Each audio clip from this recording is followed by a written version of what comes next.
to welcome Mike and his PhD message and a few notes on the changing landscape of college athletics. Mike Sautter, come on.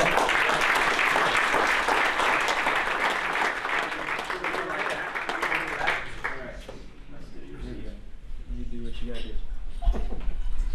Don't worry, it's not that long. Just like a couple pages, no big deal. I'm gonna do this because I talk with my hands a lot. Is that all right? Okay. First of all, thank you for inviting me here. I know some people in this room from like a long time ago, Nathan and Douglas and Harehill. So weird to talk about in front of them while I'm doing this, but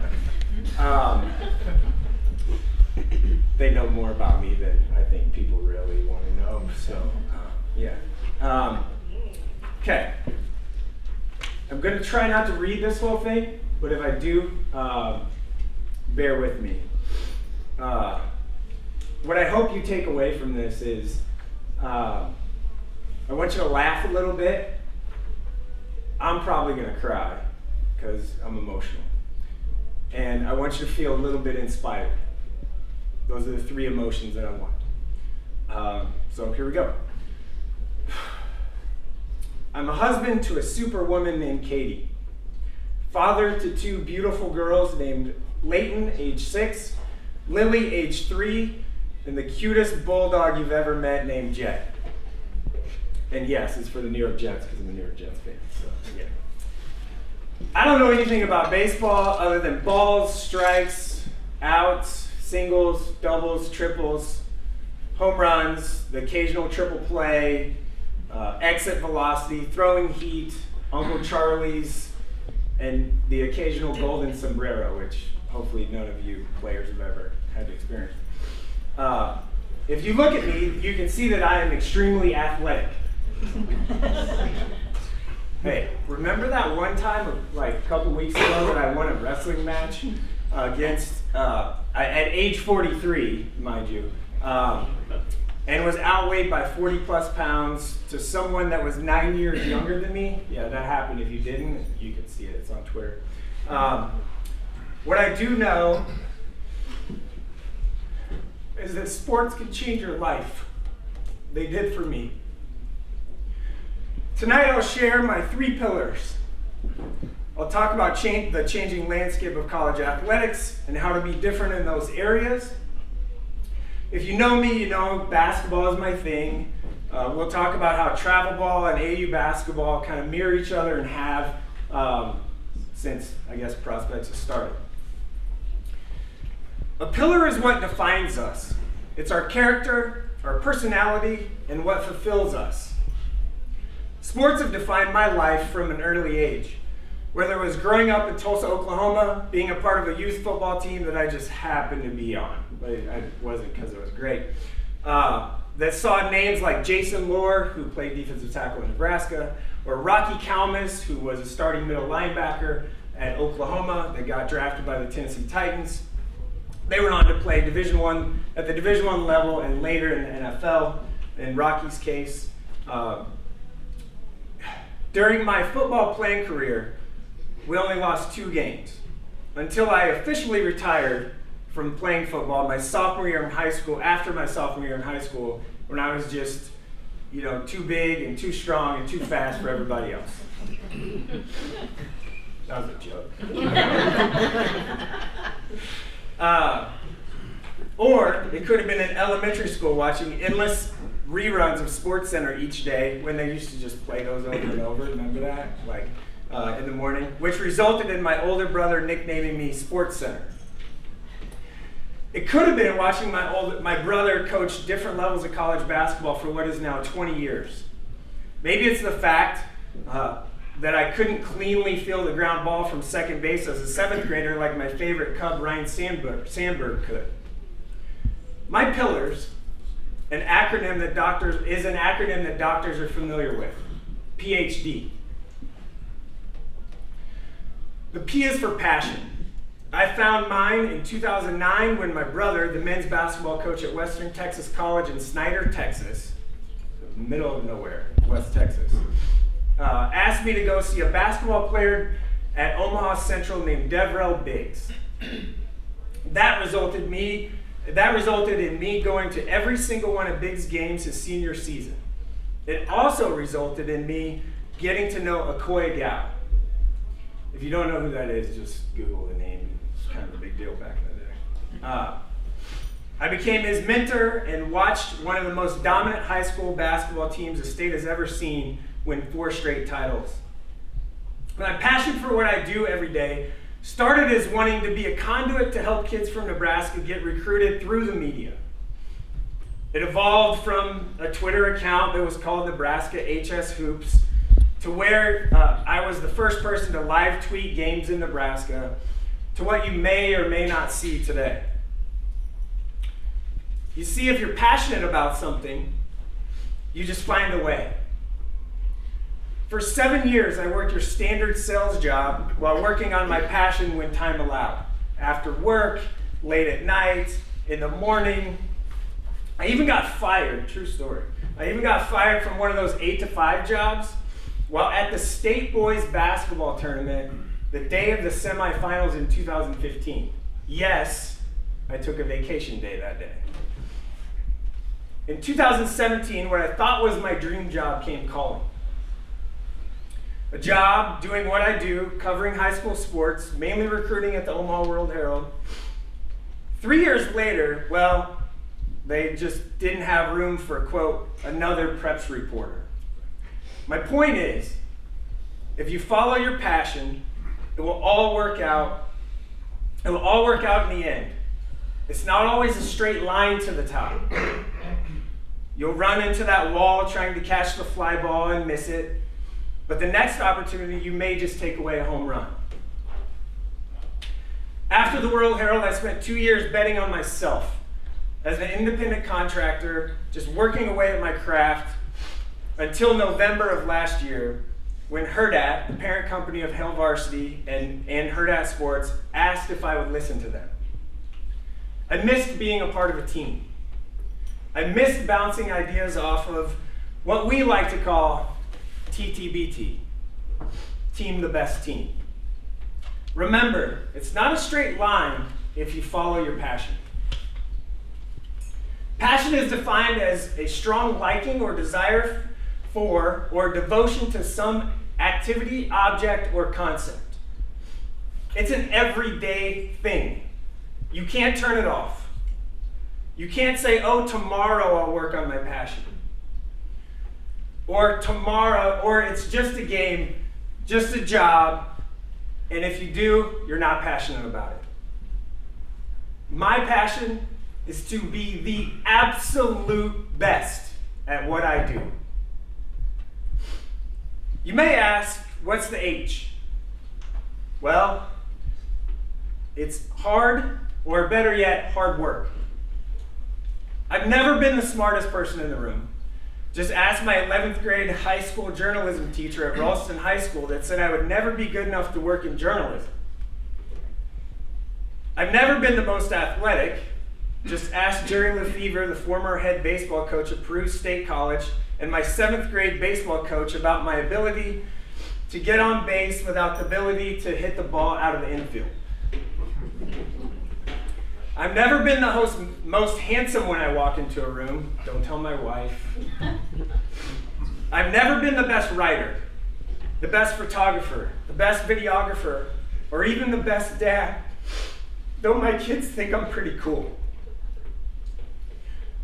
I will be the hardest worker you have ever met, the best teammate you will find, and damn it, love my family unconditionally. I can control those things. I can control my effort. I can't control the fact that I graduated high school as a 5'11", 134-pound kid with glasses that could only just make the state wrestling tournament without placing in it. So many people say they work hard, but do you really? The video game or that Instagram post or that TikTok that you just have to make? There's a thing called puke to post ratio that some college athletic programs have internally adopted. If you don't understand what that means, you can ask me later if you want. The D is for different, but let's add to that.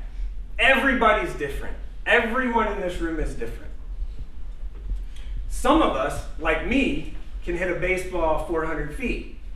Others can throw a fastball 90 plus miles an hour. Being authentically different is something I strive to be every day.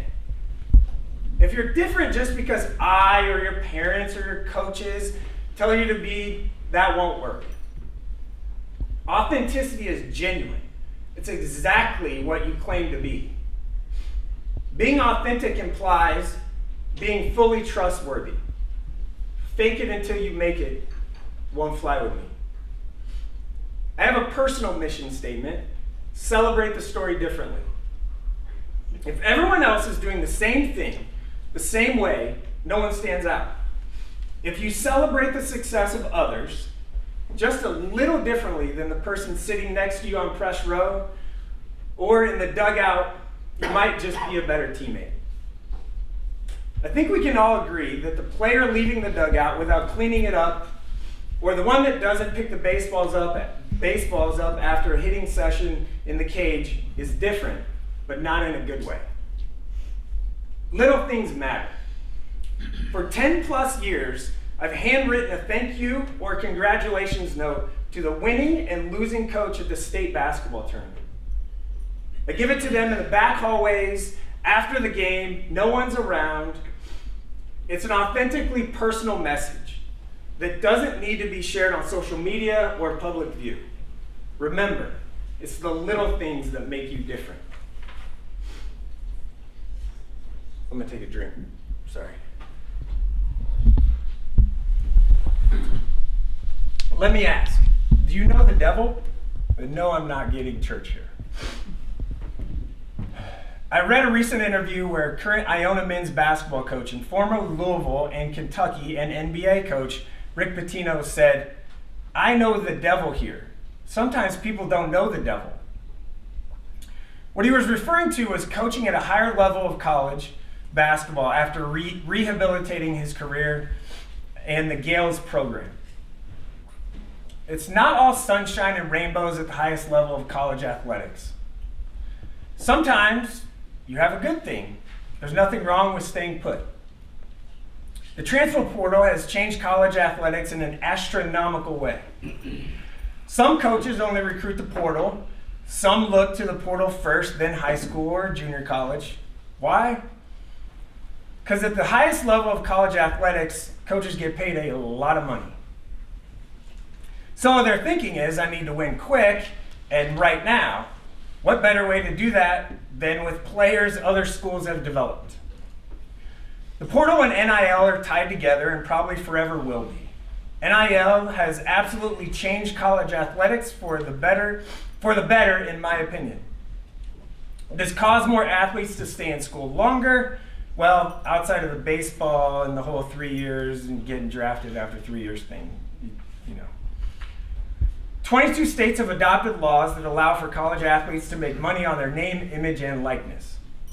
Not every college athlete is making millions of dollars, but it's enough to help take a date out on a Friday night. Over 500,000 student athletes have NIL rights. Of that 500,000, roughly 1,000 made $50,000 plus last year. Not a lot. You might ask, why are local brands using college athletes? Well, they generally have highly engaged followers. It's an affordable way to associate with the university. They have a target audience of 18 to 24-year-olds, which parents, you know that getting their attention might be hard at times. Athletes are followed by college sports fans, and it's a highly localized following. Both sides, the brands or businesses along with college athletes, are still struggling to figure out the path forward when it comes to NIL. And not every athlete will make even $500, much less $50,000. So what's coming next? I think I agree with industry leaders. Player bargaining power for their full economic value is the next step. What does that mean? Maybe it's a player union that negotiates contracts with the different NIL collectives, or players are given the right to say yes or no to different NIL opportunities, rather than the collective they sign up with telling them they have to make a certain Instagram post. AU basketball in Nebraska started in the early 1980s with just one team. It's evolved to more than one team, and well, there's far too many, and probably dozens and dozens right now. The one team was known as Godfathers. Yes, the pizza company, pizza place, sponsored them. They were trailblazers. Some of the names your parents might remember are Dave Hoppin, Bill Jackman, and Kerry Trotter. Fast forward some 30 years, and names like Akoy Gao, Kyrie Thomas, Justin Patton blazed a trail of their own. I lived it. You see, I got my start with AU basketball because I found a niche that no one in the state was covering. It also let me see some of Nebraska's best players compete against some of the best from cities like Chicago, Atlanta, LA, and New York. Have you ever been to Lake Point in Cartersville? I know the baseball facility there is great, but have you seen the gym across the street? It's wow. What Prospects has done is exactly what happened with AU basketball in the late 2000s and early 2010s. Kind of regional games, and maybe the kids from Nebraska can beat the kids from Des Moines or a team from Minneapolis every so often. Now, that's the expectation. And frankly, if they lose to those teams, it's an upset. The point is, no longer should Nebraskans feel slighted athletically. We've more than proven we belong on a national stage, even with a state population similar to that of Phoenix. There should be no intimidation when you take the mound against kids that has Arkansas, Vandy, Texas, Mississippi State, and UCLA there to watch it. If you're one of those fortunate people that can fit your passion to your profession after your playing days are over, you're lucky.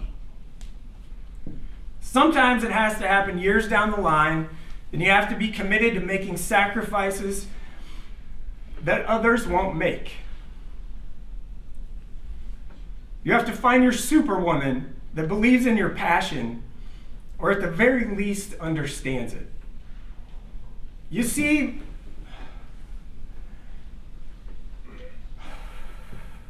I made a lot of sacrifices in my life before anyone knew who I was. Remember those 8-to-5 jobs that didn't quite work out for me because I was too focused on my after-work, no-paying passion? I still make sacrifices today. Frankly, tonight is day 5 and 9 out of 10 in a row without helping my wife put the kids to bed. So I have a very cliche challenge for you, players. As you go to your next phase of baseball life, control what you can control. Your effort, being coachable, and being a great teammate. Find your passion, like I did, even though it may not come to you in the most straight line, and don't neglect opportunities to challenge yourself and make yourself uncomfortable as you grow.